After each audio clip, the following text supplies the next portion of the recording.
Do you have continuity or association plan for your business? Has anyone shared the concept of sustainability with you? What about the need to protect the rights of minority shareholders? What are those ingredients germane to having effective meetings? For these and many more, tune into Corporate Governance Platform every Thursday on MITV, your darling station, on DSTV 255 and UHF 43 at 4:30 p.m. Corporate Governance Platform is your best medium for informative and educative strategies for the practice of the corporate governance profession. Institute of Chartered Secretaries and Administrators of Nigeria, ICAN, the hub of governance professionals.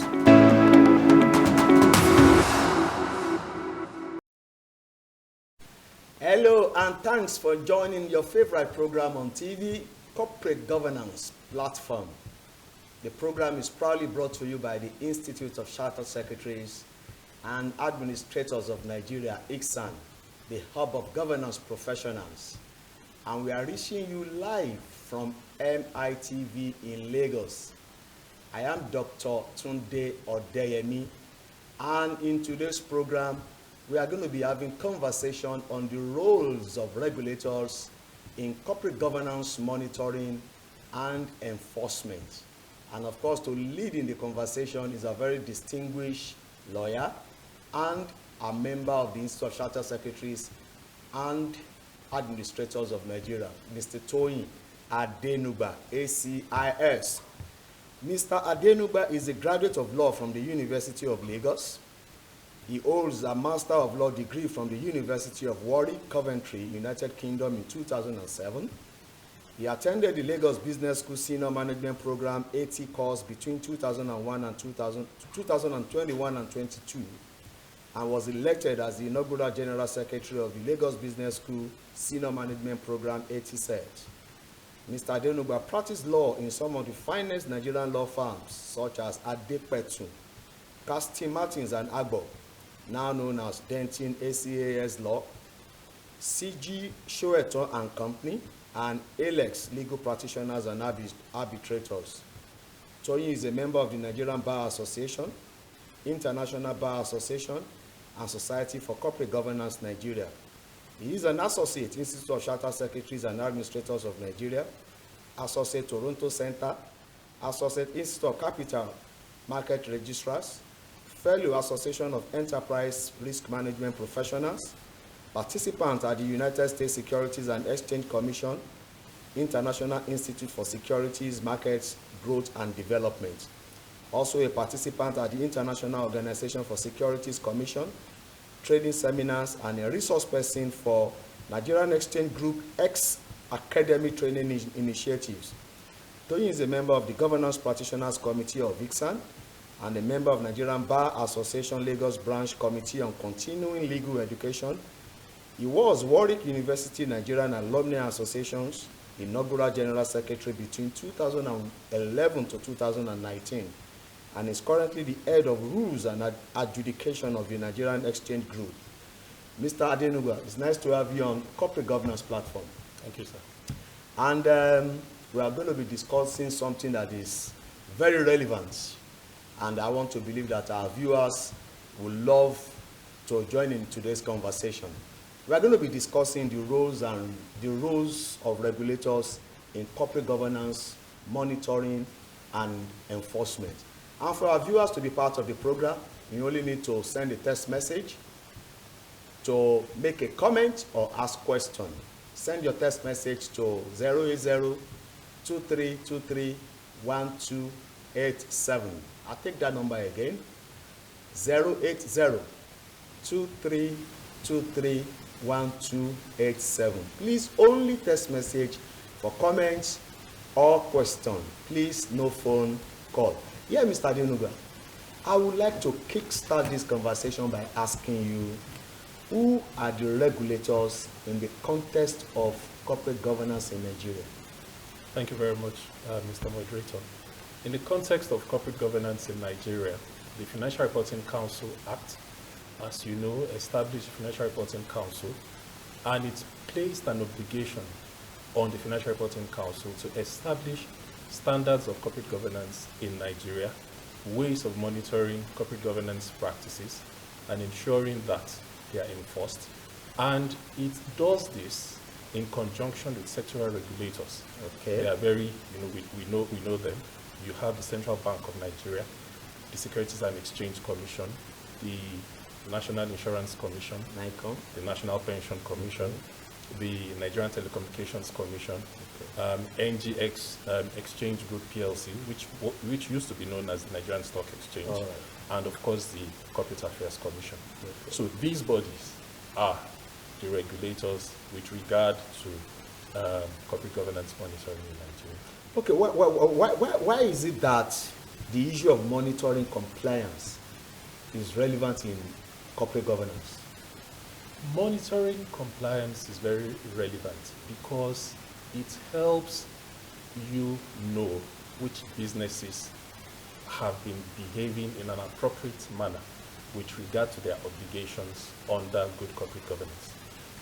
In this regard, if you remember the definition of corporate governance as provided by OECD, that's the Organization for Economic Cooperation and Development, we say that corporate governance is a whole set of relationships between a company's stakeholders, that is the management, the board, the shareholders, and so on and so forth.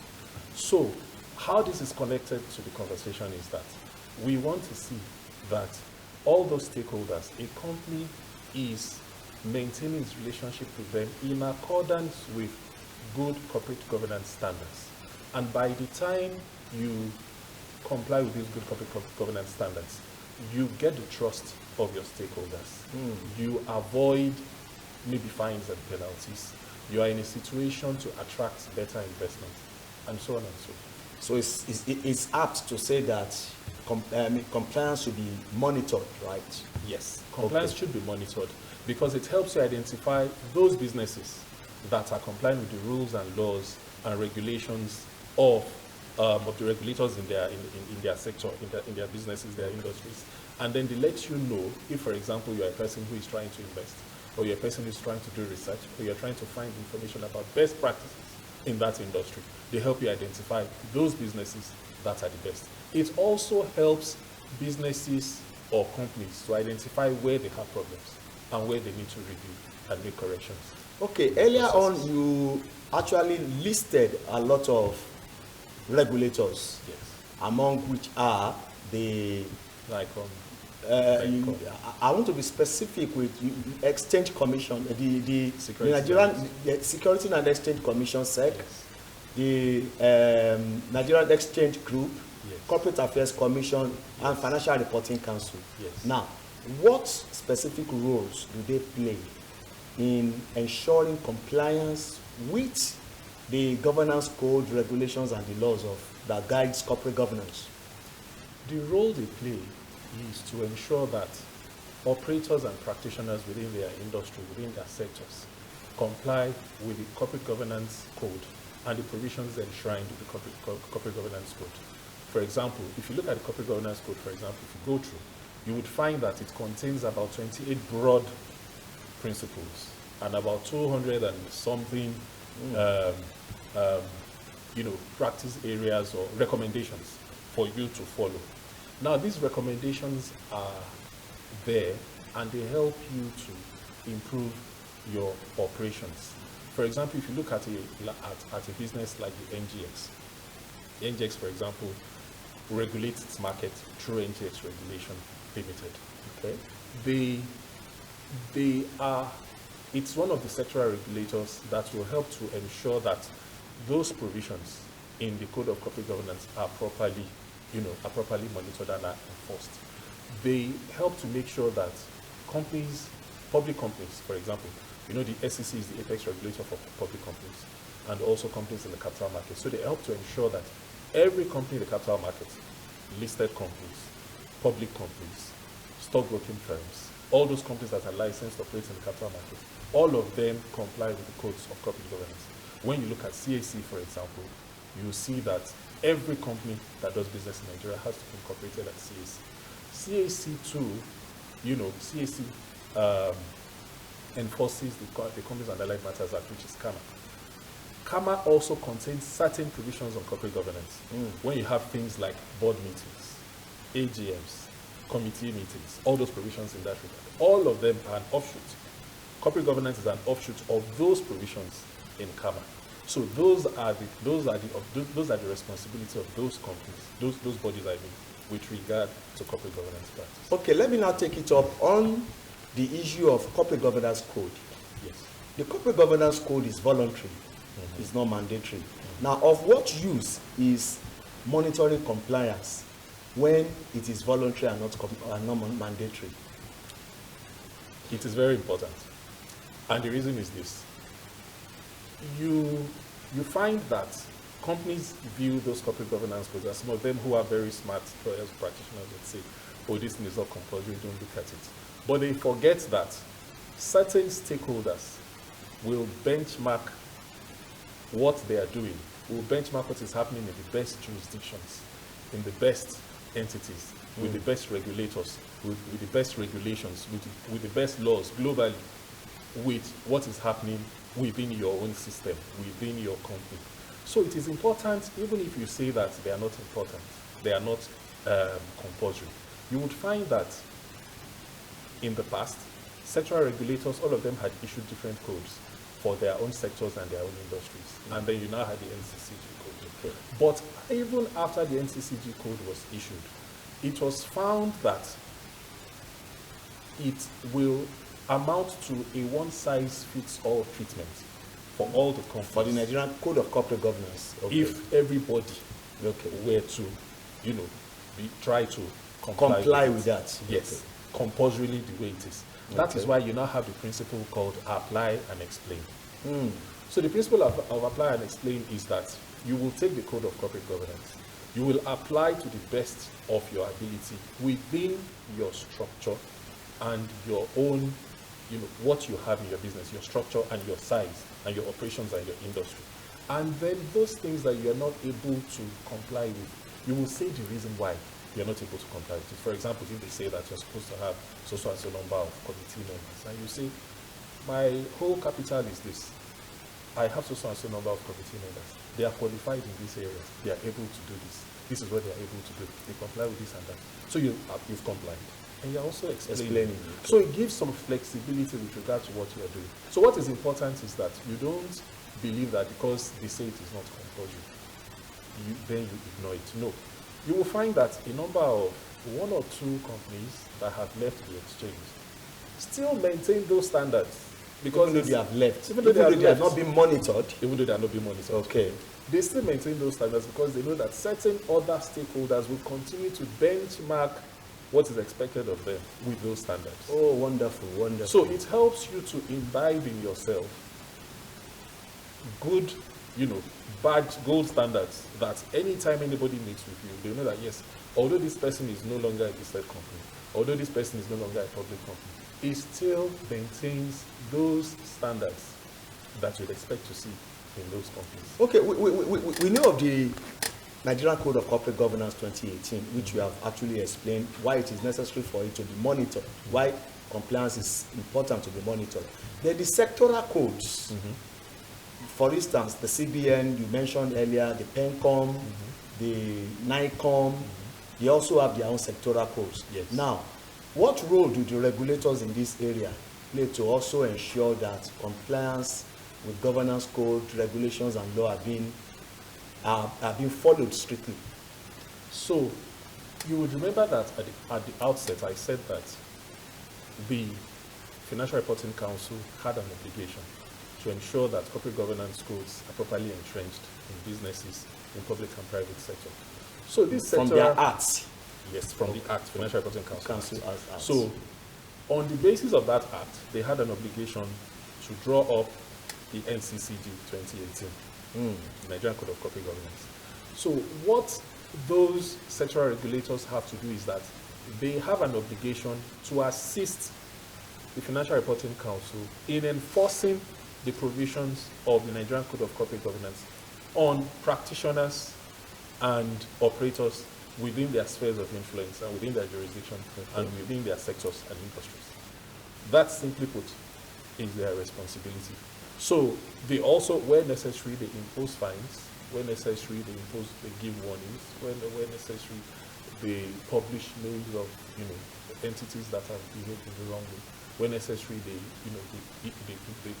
give directives that do this, we expect this from you, and so on and so forth. And then you would also remember that at the exchange, where you violate certain provisions of the law, certain rules that are important to your business, you will disclose those violations in your reports, the annual reports. All your stakeholders and shareholders will see those violations. So it now places an obligation on you to self-assess. So you will assess yourself by yourself. You will issue yourself a report card. This is where I'm doing well. This is where I need to improve. And then you will go back and improve on those. Let me take you up on that. Since they have the power to impose fines, and I know some of these regulators also impose fines as a means of generating income, revenue for themselves, right? Now, what are the measures that are in place to ensure that this power is not arbitrarily used on the entities? Very good. Now, as you're aware, what I'm saying is my view. Okay. I'm speaking for myself and not for anyone. Okay. So, but I'll try my best to respond in a good way that will help our stakeholders. Now, what happens is that for regulators and for sectoral regulators and for Financial Reporting Council and the rest of them, the CBN, the SEC, NICOM, PENCOM, you will find that the fines they impose are clearly indicated in their rules and in circulars and in documents that they issue. You will rarely find anymore a situation where a regulator will just pull up an arbitrary figure on his brain and say, you pay 15 million or you go and do this. No. Every rule violation, every malfeasance, every type of misbehavior in the market, they have tried as best as possible to capture them in their codes and their regulations. Such that it will be hard for you to find a violation that has not already been provided for. And even where those kind of violations have not been provided for, there will not be any arbitrary imposition of fines. So, where a person has violated a rule, for example, a rule says anytime you enter the TV station, you must switch on the AC. And then the person enters the TV station and doesn't put on the AC. The fine is 5,000 naira. Every day you fail to pay the fine, you pay 100 naira in addition to the fine. Oh. So there are specific mentions of the amount of fine you will pay. At the NGX, for example, let me put it around the points. At the NGX, for example, we have a policy on fines that anything you generate by way of fines, there are specific things you can only spend them on to improve market development, to improve stakeholders' engagement and education and investor education, to improve our operations at the NGX, for example. There are specific things you can only spend it on. Okay. So you can't spend it on bonuses. The fund is also to make the industry better. To improve the industry. Okay. You pour it back in the industry. But can there be warnings before fines? Definitely. Okay. And it's also specified in the rules. It may not be specified in the rules, but it may be specified in the internal processes of those sectoral regulators. Speaking for NGX, for example, we have a procedure where for our issuers and trading license holders, when it's getting close to when we're expecting certain reports from you, we send out certain blast information and telling you that your report is due in 2 weeks' time, in 1 week's time, something like that, so that you do not forget, and then you do not fall violate the rules, exactly. and then you have a fine imposed on you. And then we do something that many people do not do. Okay. Sometimes instead of imposing a fine on you, we will tell you to come and attend a training that will make you better understand your obligations if the situation is that you do not understand. Paid training. So instead of paying us a fine, you pay for that training. You pay a very discounted amount for the training. Thank you very much for that explanation. Yes. But is there anything is there any attempt by regulators in order to make compliance easy by introducing, technology, the right technology, appropriate technology for the companies that they are regulating in order to make compliance easy? Very, we have such applications and technology in the market. You know that NGX Nigerian Stock Exchange has been at the forefront of technology, business technology. So we have what you call regulatory technology tools. So they are called, in brief, RegTech. The way you have FinTech and the rest of them. So you call them RegTech in regulation. So you have, the CBN has those kind of technologies where you are able to file your accounts and do financial analysis on the accounts you file. They have those kind of applications. At the Financial Reporting Council, they also have applications where you would use to register and do all kinds of things through their platforms. At the CAC, you also have the Companies Incorporation portal that helps you to do your incorporation instead of having to go and queue and line up to do your incorporation and all of that. So, in addition to that, at NGX, where I work, we have what you call the X-Issuer.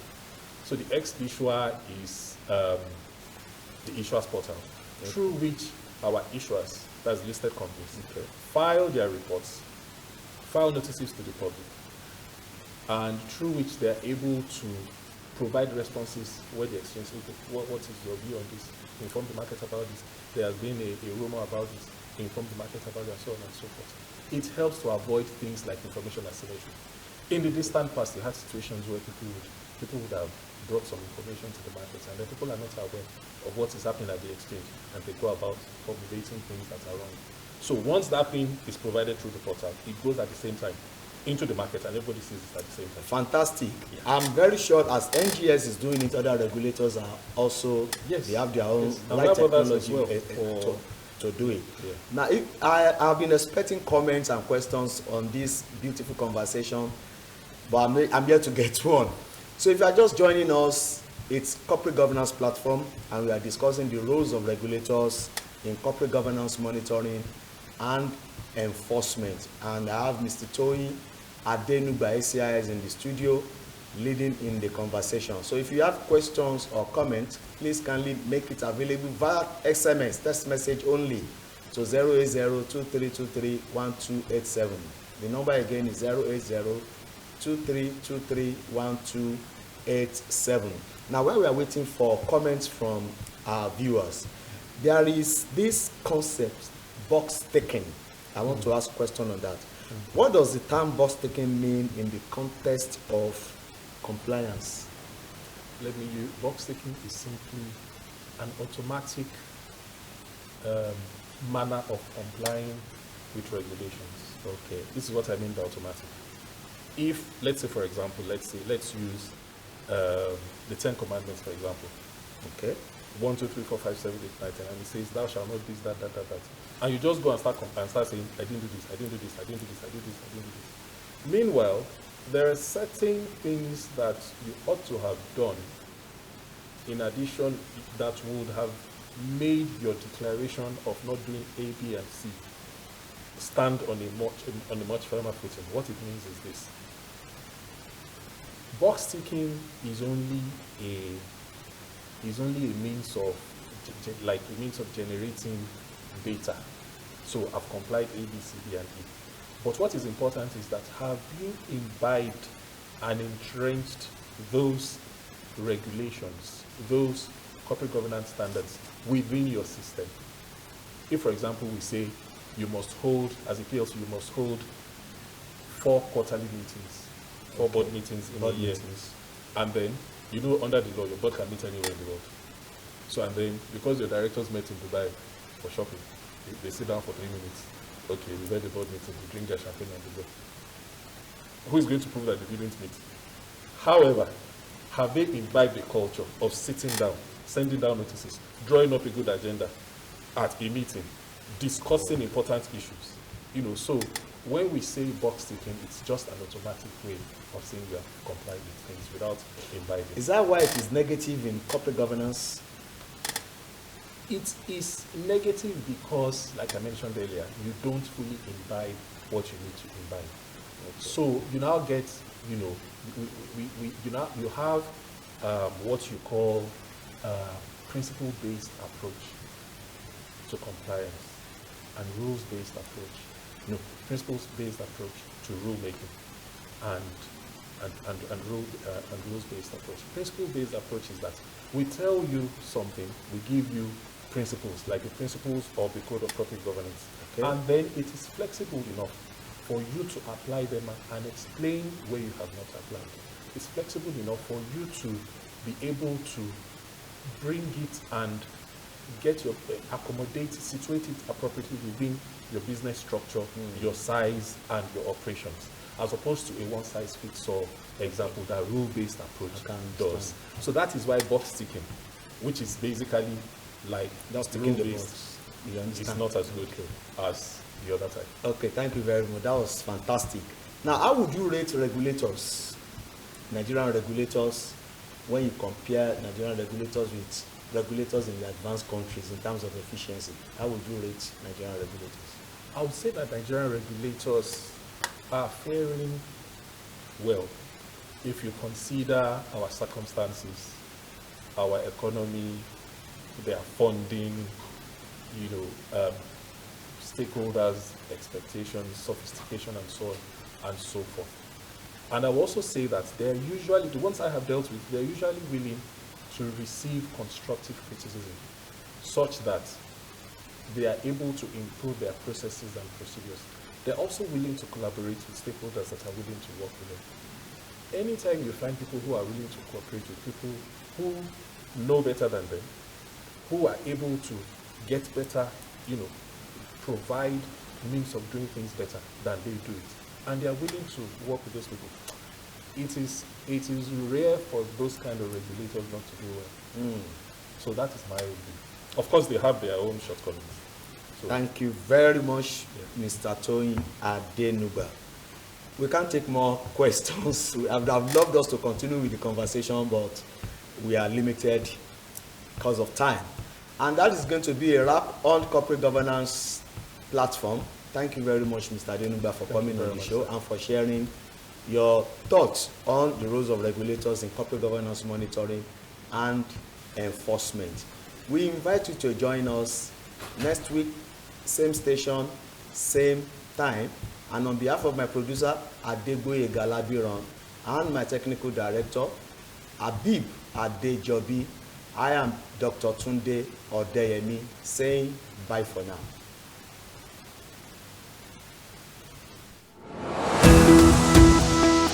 Do you have continuity or association plan for your business? Has anyone shared the concept of sustainability with you? What about the need to protect the rights of minority shareholders? What are those ingredients germane to having effective meetings? For these and many more, tune into Corporate Governance Platform every Thursday on MITV, your darling station, on DSTV 255 and UHF 43 at 4:30 p.m. Corporate Governance Platform is your best medium for informative and educative strategies for the practice of the corporate governance profession. Institute of Chartered Secretaries and Minority Shareholders. What are association plan for your business? Has anyone shared the concept of sustainability with you? What about the need to protect the rights of minority shareholders? What are those ingredients germane to having effective meetings? For these and many more, tune into Corporate Governance Platform every Thursday on MITV, your darling station, on DSTV 255 and UHF 43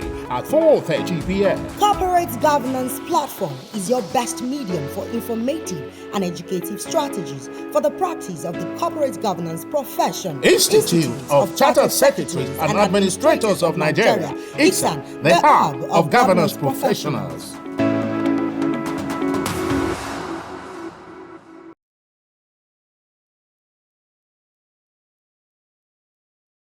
This is what Father wanted.